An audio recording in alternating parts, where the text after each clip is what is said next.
Hello, GMan 5B. Welcome to your final recap of the season because we've got the split coming next week.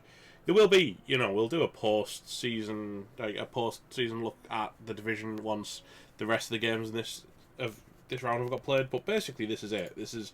You go into your final week. Some people have already played. I checked that out. We're going to look at week 6 first. Black Creek Buccaneers took on the mean Mountain Manglers and came out 1-1. We did say it'd be tough for the Black Creek Buccaneers. It'd be interesting to see what their team looks like coming out of that. Last Kiss White Leapers also got a 1-1 versus Planet Fried Ocean Sentry. And the Big Dippers got a 1-1 against Gravitas Free Team. The only winner of the entire week was Chaos Goes Forth, taking on Werewolf Theirwolf, who got a 2-0 victory. Now, that's a result. That's a... Not an unexpected one. Now, obviously, we did look quickly there. There's Last Kiss White Leapers and Werewolf Theirwolf played, but we're not going to talk about that. It's just important to know for the leaderboard, which looks something like this. Black Creek Buccaneers, Made a Maniac, 3-3-0. Mean Mountain Manglers, 3-2-1.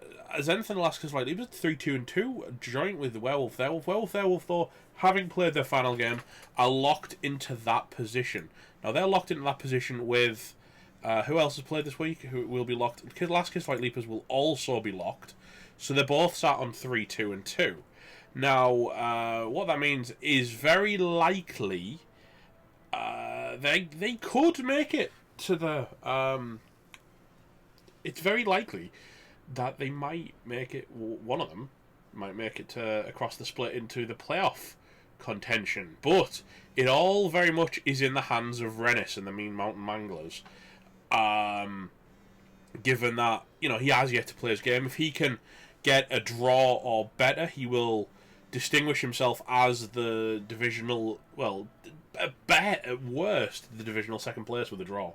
And if he gets a win, and Made Maniac doesn't, that could indeed mean that he goes through as the first seed. But it does very much look like, right now, it's Made Maniac's Black Creek Buccaneers and Rennis's Mean Mountain Manglers with everything to win here.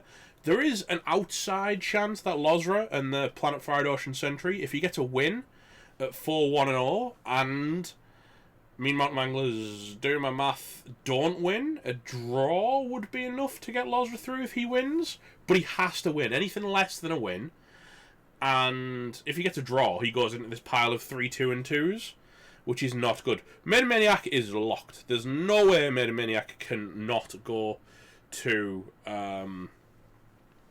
playoffs at this point. Actually, wait, is there? No. Yeah, if Lozra wins and Rennis wins, but who are playing each other? That's the question. Who are playing each other?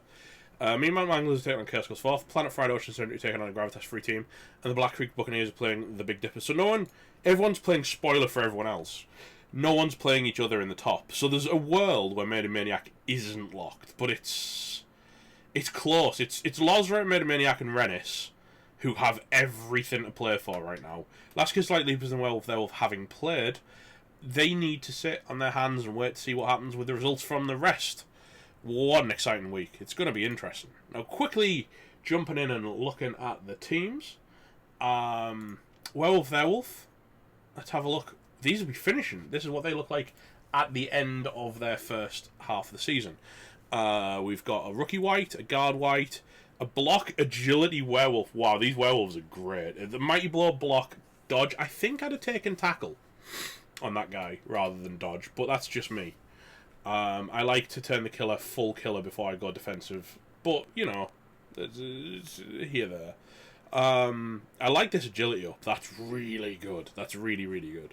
Dodge on a Flesh Golem, Block on a Flesh Golem, and a Kick Zombie. No dirty players, which is somewhat of a mistake in my opinion. I like dirty players, and obviously he hasn't replaced the Ghoul yet, but he's got 150 in the bank, so he can, should he choose to. Oops, we went too far back. Looking at Sticky Bee and the Big Dippers, they've got one game left, so they won't be finishing at this. We'll have a check-in with them later. Just a quick TD with the Croxagore will get him leveled. I don't think that's going to happen, if I'm honest. 15 out of 16 on this guy, though. That's really good. Block Guard on this guy, great. Block. 3 with SPP, just no... they're not quite there yet. And he's continued his diving tackle fetish, so rather than stand firm, which is... Sorry, sidestep. Which is at least on note for the team. Hobbs. Unfortunately, it looks like this Gut Runner's taking a minus movement. He's still good enough that you keep him. Because Horn's wrestle is still really good, but that hurts a little, to be honest. That's a little upsetting to see. Otherwise, it's. I mean, this team's taking a bit of a kicking. He's just, like I say, in preservation mode now, trying to get as much out of the season as he can. Final game coming up, sorry. So it'll be interesting to see where he comes out after that. Steyr cars, Chaos goes fourth, block, strength block your hands, block, right, block, lots of block. Very reliable way of building the team. Slow, but honestly, it's so much nicer to not turn over on 1 in 9s. Right? Ultimately, like, the maths, you might think that having Mighty Blow makes you go faster, but actually being able to knock people down more reliably makes you level faster. True story. Block is one of the most efficient kill skills because it gives you an extra chance to knock someone on their ass. And also keeps you on your feet to hit back too. Lozra still has a game that goes well. He is looking good with the strength 4 dodge catcher, dodge on the blitzers, wrestle on a catcher, strong arm still on the thrower, not been doing many vanity passes at only 7 SPP. Still got this block, Agi Lyman. This kick guy is... What kind of injury is this? Just an MNG, so he's pretty safe. It's a good looking team. It's getting there. He's got extra catcher coming in there. So there's 3 catchers now. Starting to build his bench back a little bit, which is nice to see.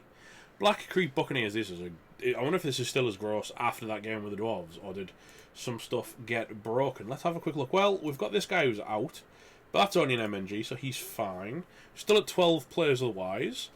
Looks like he might be keeping this witch. He hasn't replaced her yet, even though he's got the money in the bank to do so. I think this early, she's only got Mighty Blow, and you've already got a blitzer with guard and with dodge and Mighty Blow. So I would personally fire her before this next game, and then use your money to buy a new witch, and try again, because a niggled witch isn't going to survive all that long, unfortunately. He's now got blodge on this runner too. It's just, I think this guy had a bad accident at some point because he's only 3 out of 6. I'm sure he had dodge at one point. This team is so good. It's so good. It's going to do so well in its second season. This Last Kiss Like Leapers, this is their final standing at the end of the season. So we've got block guard, we've got Mighty Blow, block, blodge, and plus move. Blodge, wrestle. It's a nice looking Kislev team. I'd get kick soon. I think he needs kick on his next lineman level to try and control where the ball goes on the kickoff. To allow you to really put that leaping shenanigans to good effect. And finally, we have the Mean Mountain Manglers, who also have a game left. And they are currently... He did replace the runner. I like that. a lot. He's kept this guy because obviously you do. The plus movement's too nice to get rid of at this time. Might be a blitzer, guard blitzer. He's definitely trying to pick up a little bit more guard, but he's still not quite there yet.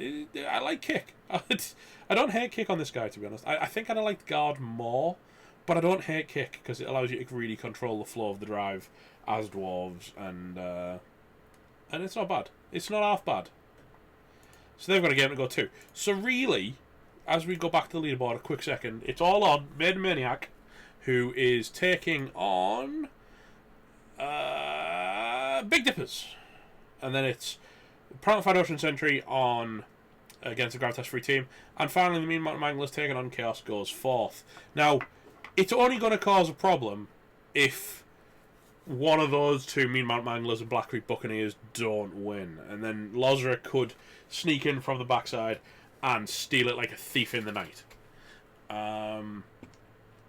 Do remember now, we're coming up to the split. So once you've played your final game, you've got 1 week, you've got less than a week, because you've got till the 1st of March, to contact your divisional admin and let them know if you want to play in the training grounds. That's if you don't qualify for the Plains. If you do qualify for the Plains, which, as I said, at the moment is looking like Maiden Maniac, Rennis, or possibly Lozra, with a very outside chance of Azenth and Ezekiel, should something go awry with the other teams. There's also 2 best third place spots, so that's to play for too. There might be a world where Maiden Maniac, Rennis, and Lozra all go through if they all win. Who even knows, like, at this point? I could have looked at the standings, but with so many games still to play, there was so much maths. I just figured I'd tell you is to play your hearts out and see where you end up. If you're not any of those names and you're not going through the planes, it's time to reach out to your divisional admin. Let them know if you are interested in sticking with your team into the split, or if you intend to sit out, or if you intend to re-roll.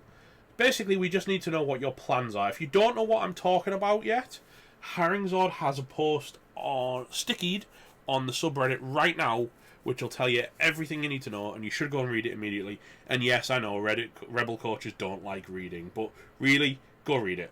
Otherwise, thank you so much for listening to me. I'm sure I'll be covering some of your plane splits in the coming weeks. We've got a week off now, so you get a week with no blood bowl after these matches get played. I'll come back and look at the final standings of the teams and talk a little bit about, which split you'll be going into, possibly when I know more. But otherwise, it's been great fun covering this division. Really competitive, really close. A lot of... I wouldn't have picked at the start, to be genuinely honest, that the one reroll Death Roller team... No offence, Rennis. No offence at all. But I wouldn't have picked the one reroll Death Roller team to be in hot competition for first place. And I kind of love that that's a thing. That's what I love about Rebel is there's a lot of really good coaches playing a lot of really interesting strategies, and you're all awesome. I've loved keeping an eye on things. So thanks, guys. You all stay classy now, and I'll see you soon.